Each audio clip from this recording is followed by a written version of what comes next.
from Los Angeles, I'm Alex Curry here with Skip Bayless and Shannon Sharp. Good morning. How are we doing this Friday, guys? Good morning, Alex. Good morning. We're doing great. Doing great. So is Tom Brady, because last night somewhere in Tampa Bay, he was saying, "Yep, I told you so." Oh, really? Yep, I told you so, Shannon. How was that bye week after a loss? Well, we'll see. Yeah, Here we go. We saw last night. We did, and let's get started with last night's game because the Rams got revenge for their Super Bowl 53 loss to the Patriots in a big way, but this time it was LA who held New England to only 3 points while the Rams also racked up nearly 200 rushing yards. Now, Cam Newton threw for just 119 yards and had a pick six. Then he was benched for Jarrett Stidham in the fourth quarter. So, Shannon, what did last night tell you about Bill Belichick and Tom Brady? Well, it told me last night what everybody already knew is that the two guys were better together, but they wanted to be apart. Skip, look, Coach Belichick is not a bad coach because his team lost last night. They really needed to punch that ball in. I don't understand why they're so early in the ball game, Skip. They didn't kick a field goal. They wanted to go for it on fourth down. And it wasn't like it was fourth and a foot. It was a fourth and like 2 or 3 yards. So I was surprised that they did that. But Coach Belichick, if you look at Coach Belichick over the last 5 games, he was 4-1 heading into that ball game. Tom Brady had lost 3 of his last 4.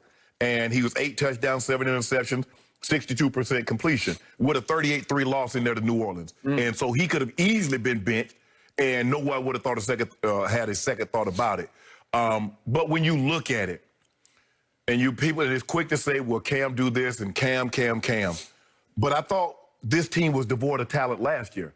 That was one of the reasons why Tom Brady wanted to leave. So if it was devoid of talent this year, they didn't restock the cupboard with any talent. No. So I'm confused. I'm really confused by this, Skip. Because and I'm looking at it. Tom Brady has all this talent, and he's thrown more interceptions with more talent than he's thrown over the last 2 or 3 years. So what does that say about him? Well, I'm confused because Bill Belichick did not upgrade any of the talent anywhere on either side of the football. Help me out. Did Coach Belichick tell you he had no money? Did he tell you he didn't have no money? Personally or salary cap money? I don't know. He said salary cap money. Look, we knew going into this game, Skip, this is the way the Patriots win ball games. They get non-offensive touchdowns because they're challenged. So they get a scoop and score, they get a pick six, they get a kick return, punt return touchdowns, or they get short fields. If they have to consistently drive the ball down the field, with that talent, it's going to be hard for them to score. That's why it was very important for them last night, Skip. That first drive was their best drive, and they needed to punch that in. If they punch that in, Skip, I'm not going to say they win the ball game, but we might have a different. We're like, oh man, that was a good ball. That was a good game. But Skip, they can't protect. I mean, they had 23 pass attempts. They gave up 6 sacks on 23 pass attempts. And then you couldn't run the football. So if you can't run the football, you can't throw the football, I don't understand how you expect to win. Now, Jared Goff, kept him in the game because if he throws the ball out front, it's a first down. He throws it behind, it's a pick. So I don't have a whole lot of confidence in him. Have you seen that movie before? Yes, we've seen that movie a lot of times before. And Sean McVay's like, I need to stop seeing it, or are you going to see this movie where you're on the bench? So for me, Skip, I didn't learn anything that I didn't already know going into the ball game. Coach Belichick and Tom Brady were great as a couple. But somebody wanted to be in their own movie. Somebody wanted to go it alone. Well, both of these guys wanted to go it alone. And one guy, Coach Belichick team doesn't have talent. He's doing all the shopping. That's his fault. He let it get like this. That is a fact. There's no one else to blame but Coach Belichick. He let it get like this. Tom is happy in his situation, but he's not playing as well as a lot of people thought he would. So together they were better. Apart, we're starting to see they probably should have stayed better, but no one would have been happy. Okay. So I want to remind everybody that with basically this same talent or lack thereof a year ago, Tom Brady on the final regular season Sunday at New England had this team in position to be the 2 seed in the AFC.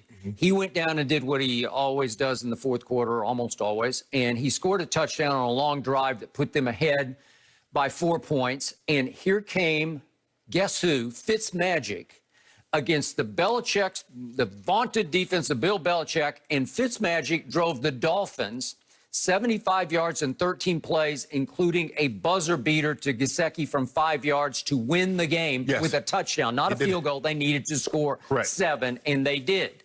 And that knocked, obviously, the Patriots out of the 2 seed. So that's what Tom accomplished, and I made the case that he did more with the least he's ever done last year in New England, his final year, obviously, in New England. For me, last night, Bill Belichick got exposed once and for all as a team builder, not as a coach, as a team builder, as the GM of this team, as the president, as the man with the purse strings. He does it all. He shops for all the groceries. And that team last night was overmatched by a far more talented football team. Absolutely. Maybe I'm missing a game in my memory, but I don't remember a Bill Belichick team getting so dominated in both lines of scrimmage, in the trenches on both sides, by the Rams' offensive line and then by the Rams' defensive line. They just flat out got manhandled on both sides. They did. Because they basically got run off the field, 186 total yards rushing. And that kid, Cam Akers, second-round pick out of Florida State, rookie, wears a great number, the original 23. Oh, LeBron, huh? No, he's a Jordan guy, I'm sure. He says, I'm the new Jordan, right? He said Bron. He's got some of the sweetest feet you will see in a running back. I love that kid. He's growing on me by the step. Okay, so they got that going for them because they got lots of weapons on offense, obviously. And they actually have a tight end named Tyler Higbee who barely played in the Super Bowl 2 years ago. He was out there, but he didn't get any targets or had no catches. But New England doesn't even have a single tight end. They went from Rob Gronkowski, the GOAT tight end, to help me out. They had one rookie tight end get 1 target last night and catch none of it, the kid from UCLA. Right. Okay? So help me out. Ryan Izzo's on IR now, and he was all you had. They have nothing. And seriously, I truly believe if Tom Brady were watching that game last night, that he felt sorry for Cam Newton because nobody can relate better to that situation than Tom can. And again, it's a quarterback's sort of fraternity, and he would just sit and shake his head at what Cam was up against last night. Because Aaron Donald, I've been hard on him on the show occasionally, he was good last night. He flashed for me because he had a couple of rushes that were just sensational. And he got away with one grab of the running back on Cam's pick 6. So I can't completely pin it on Cam. Because Aaron Donald just reached out and grabbed, if we can see, he just grabs the running back. Again, is it an ill-advised throw? Do you have to make sure your running back's going to come clear on that? Yeah, you probably want to just throw that at his feet. You just, okay. And let's go back. Let it be second down and let it be third down. So Aaron Donald got away with one, and it should have been, let's play on, let's live to tell about another play. Okay, but it goes pick 6 the other way. And yet, to me, for Cam Newton, it came down to, I get what you're saying about you go for it on the 4th down, but it got to late in the half, they're down 17-0. It got to 4th and 2 Patriots at the Rams' 11-yard line. And this is the turning point in the game to me. Are you going to go for it? Well, Bill Belichick has lost so much faith, I believe, in Cam, so much belief, so much trust, that he said, no, we'll take the field goal and go into halftime 17-3 down. And it just felt like it's teetering on oblivion here. You better just go for this. Well, Skip, for me, I thought they did it backwards. I thought the beginning they should have took the field goal and then maybe go for it on this one. Because you had to, Skip, I mean, if you think about it, they were running the football. Cam had some good passes. And I'm like, okay, this thing about to be a ball game.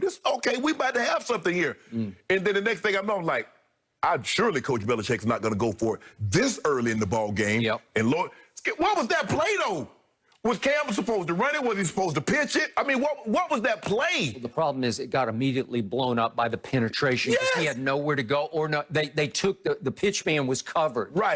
So what are you going to do? He just was like, I'm dead. I fold. Like, you got me, right? Exactly. Okay, so I did not like any of the play calls. Again, if you had a Tom Brady or a quarterback who's more gifted at throwing the football, you would have thrown one of those 4 plays, but they went 4 straight plays with no creativity, no sort of illusion or no. And 2 of them, the quarterback ran the ball. That's what I'm saying. It's just like, here we come. So this offense has degenerated slowly but surely into Cam or bust running the football. And I have seen him slowly but surely, what is he? He's aged 31 years of age. Yep, 31. I have seen him lose the ability over time this year to impose his physical will on a defense because it's just too much pounding. Yeah. He pounded away at the Dolphins in the opener, and that was really good. He ran for 75 yards. Remember that?